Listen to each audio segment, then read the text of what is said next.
I want to jump to this story. We often criticize the Great Firewall of China and the manipulation they have on social media and on the internet and the news. People can get access to, like the Tiananmen Square massacre. Like, you can't find out things about it. We have the story from Timcast.com. Twitter unveils crisis misinformation policy. Content labeled false by the platform will be hidden during catastrophes or emergencies. Wow. Yeah, you know exactly where that's going. We've got all these videos coming out of Ukraine.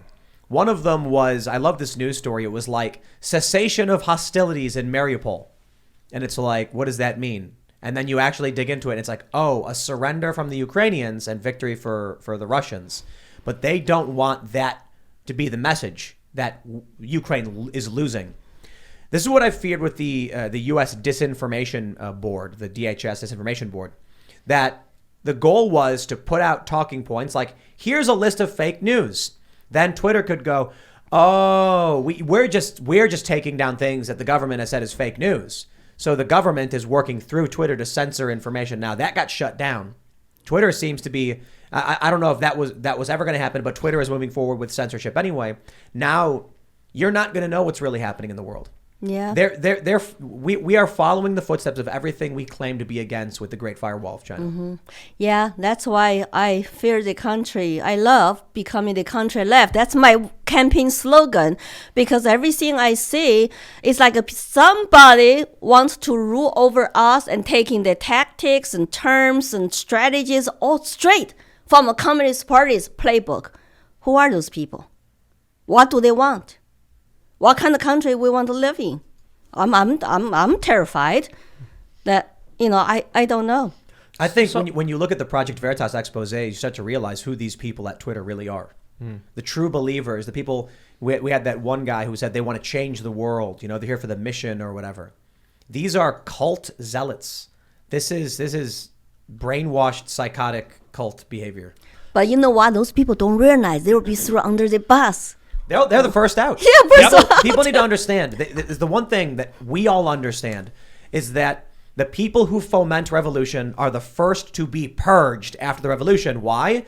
Because the people running the new government know who overthrew the last one. Mm-hmm. They don't want it to happen to them. Mm-hmm. Yeah, I mean, we're already seeing it happen on a smaller scale at the social level. I mean, people who were considered on the left yesterday are being destroyed by the left today. The revolution eats its own children. That's always how it goes.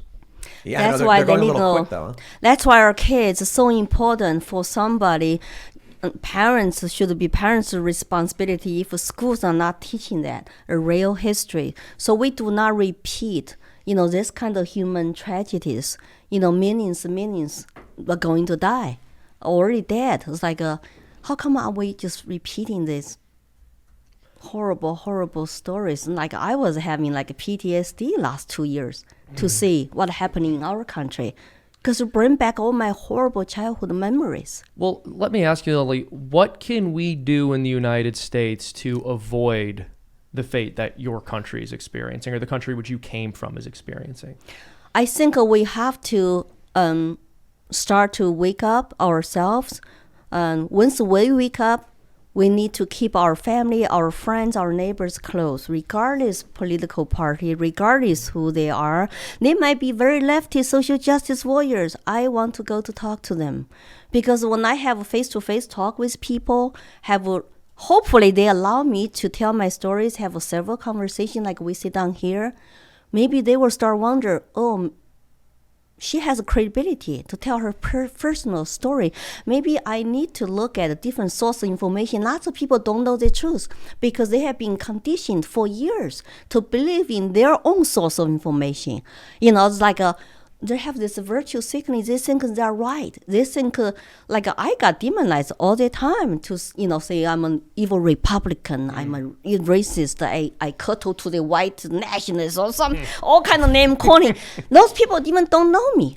They even don't know me.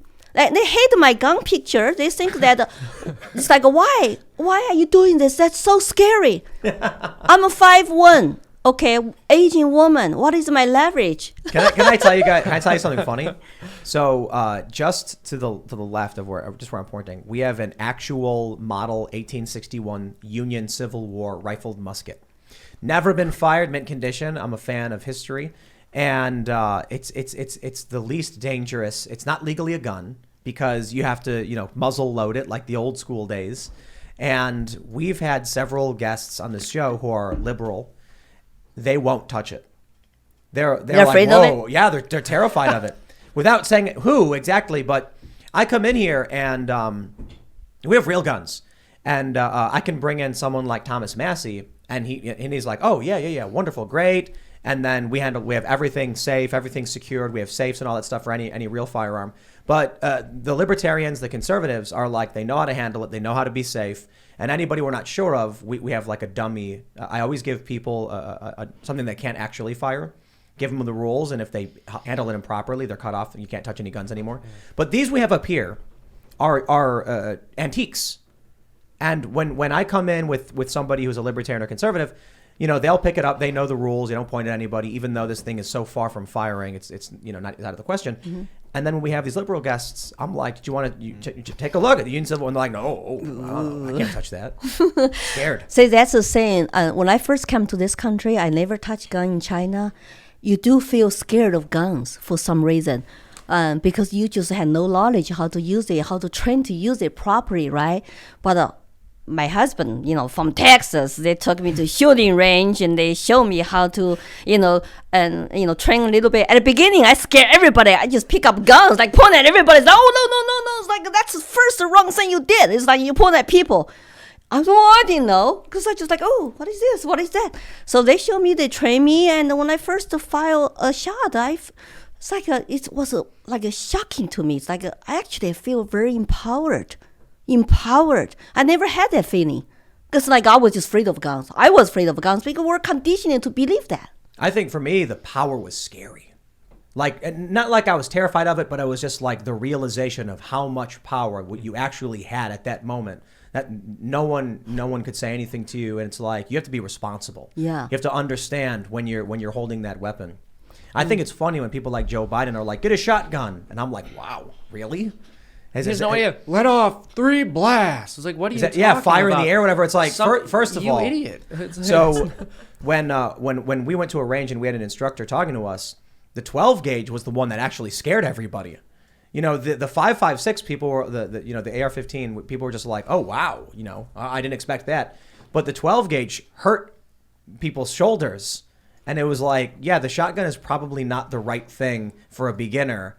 But you get people like Joe Biden, these liberals who don't know anything about guns, and they're just like, you get a shotgun, you're firing it. No, don't do that.